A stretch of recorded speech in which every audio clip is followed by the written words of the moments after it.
Hello traders, Gary Wagner here, approximately 10:30 in Honolulu, 4:30 in New York on Thursday, the 17th day of April, 2014, and this is the daily report for gold and silver, our weekend review. Yes, our weekend review is coming to you one day early this week as the markets will be closed in observance of Good Friday tomorrow.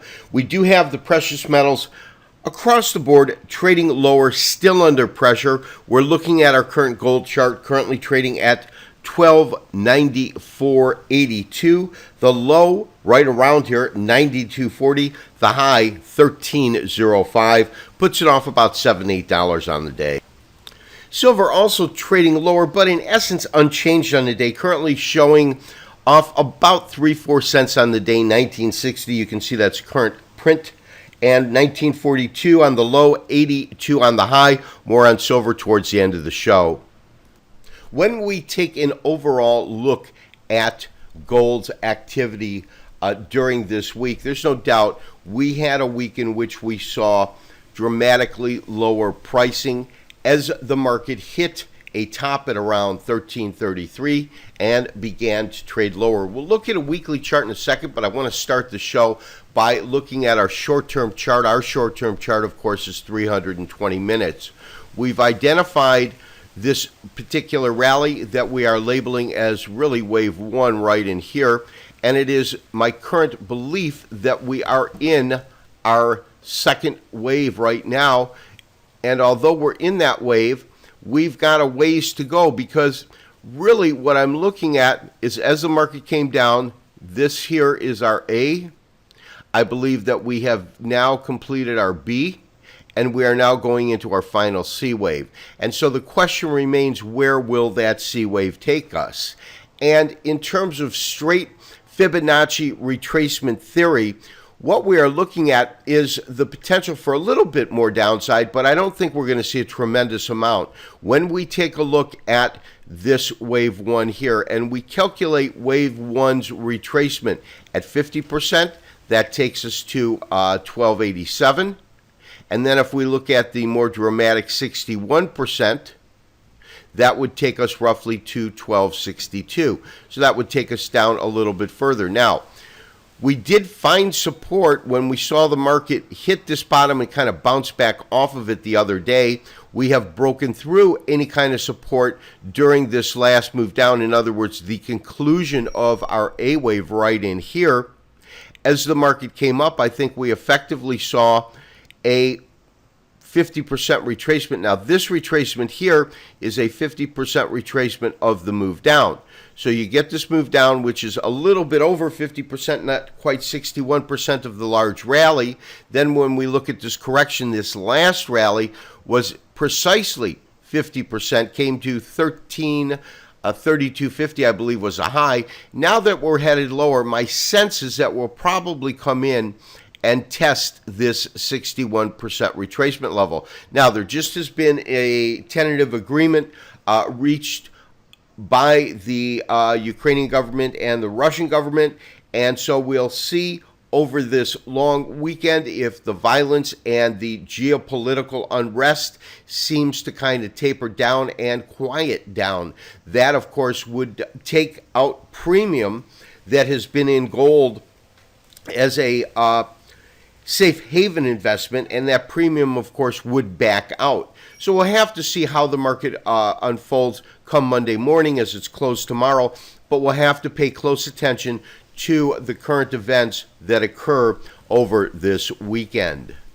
So when we take a look at this most recent trade activity, and we do that through the eyes of our daily chart, so to speak, the one thing that really jumps out at me is the low that we hit the other day. This is a couple of days back, and that precisely came to 1286. However, the fact that this particular beginning of our secondary wave, in other words, our A here, did not really complete, this is what I said the other day, is because it didn't complete, we didn't even test the 61%, but came below the 50. My sense was that we were still in for more downside pressure. We calculated our range. Our real range was between 50 and 75% that of our A wave. Our B wave came precisely to the lower end of that. And so now as the market comes in and comes under pressure, as I said, I would look for testing of this 1262 in terms of price.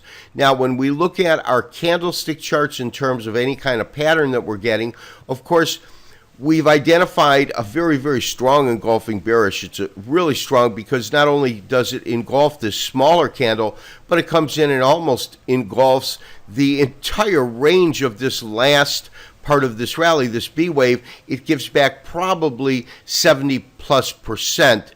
You do not get a confirmation on the daily charts, but today you do get your confirmation because you do have your red candle.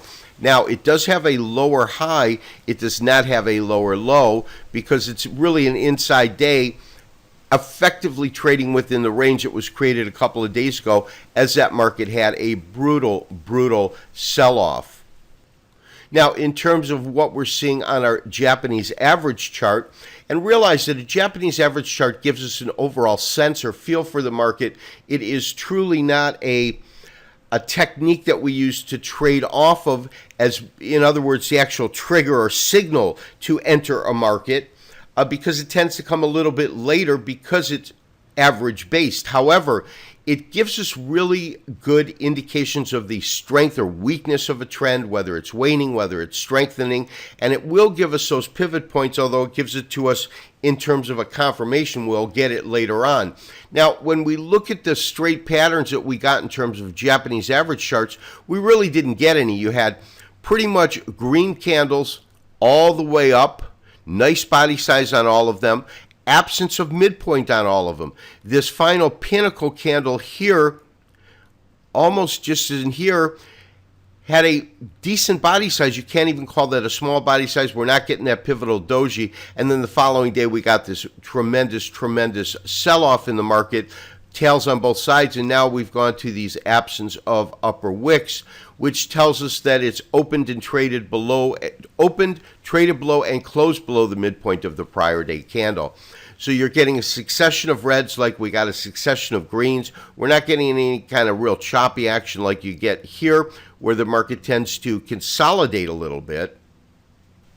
But nonetheless, when we look at this chart straightforward, it is telling us that we still could have lower pricing. Another chart which is indicating we could see lower pricing is the 2-day chart that we have been using for our Andrews Pitchfork. Let's go ahead and pull that up. So we are looking at our Andrews Pitchfork and realize that the Pitchfork was created back from the handle came from 1800, the last top. We'll go ahead and compress it before the end. And then we had 2 data points. We picked this data point for our 0, and then this data point is the 100. And then it goes in and it will draw the pitchfork and give it a series of prongs. We divide the prongs up in terms of Fibonacci numbers. It seems to work out well. Now, here's our 0 prong. Until we break above this 0 prong, we cannot say with any kind of clear-cut technical evidence that we are in a bull market as opposed to a counter-trend bear market, although the market's going down, so we're back into that counter-trend of the ABC. We also see these recent lows matched this low here. Of course, this is linear, so it looks a little funny, but those are our matching lows there. We can see real strong resistance as the market comes up, and you can see it comes down and it tends to test these lines. It will fall in the middle now and then, but if you look at the support right in here, resistance above here, it stays within the channel. When it breaks down, it tends to break to a channel. When it moves up, it tends to break back up to a channel or the prong line. And so the reason for setting it up in that way is that when we look at this market's activity, it came up. Now, it did exceed ever so slightly. That was a little ray of hope, or light, I should say. Did fall right back into the channel. It found support at this rung. It came back up, didn't quite make it, but appears as though it's headed back down. So we're in middle ground, and we will get activity in which the market has not finished its current correction. So you'll get it In other words, it'll trade above a little bit and then either move back or through, but we have to see how it reacts at this particular 23% prong.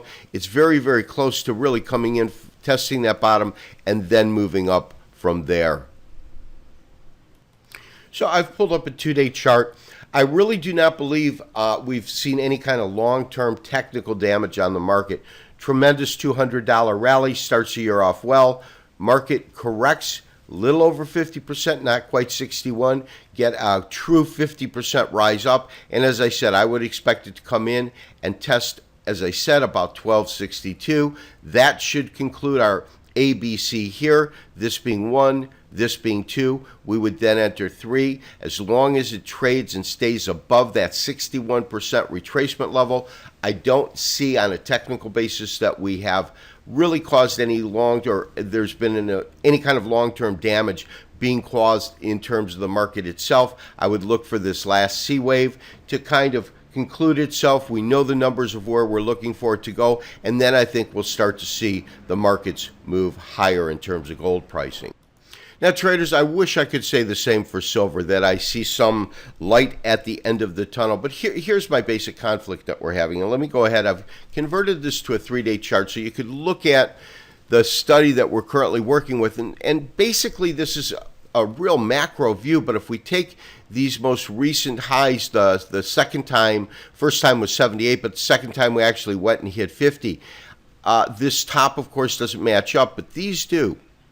And so when we carry that down, this gives us really our long-standing resistance line. And unlike gold, when gold came up, it actually came to the crossroads of this particular resistance line. And then eventually what we saw with gold was on one of its moves, it finally broke out and broke above that. Well, the same cannot be said for silver. What we can say for silver in terms of concrete technical evidence is that we have a defined trading range.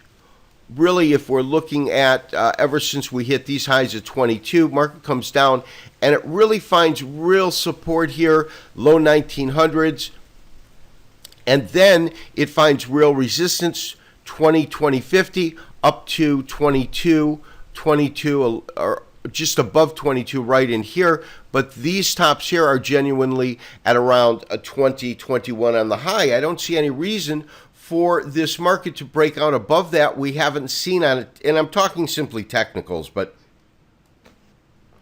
until we see any kind of really decent activity breaking above this long-standing resistance in the same way that we saw gold break above. Here's the long-standing resistance line in gold. I obviously didn't draw it from the tops here, but the long-standing resistance line in gold was clearly broken through. However, when we looked at the Andrews pitchfork, we saw that it wasn't. So, in other words, what I am looking for right now with silver is it has to break above this particular long-standing resistance line before I can say that we've come out of the bear market that silver's been in. Want to wish all of you a happy holiday for those who participate. For all of us, I do wish us great trading next week and a great 3-day weekend coming up. This has been Gary Wagner wishing you as always good trading. We will talk to you on Monday for another daily update review. Have a great weekend. Bye-bye.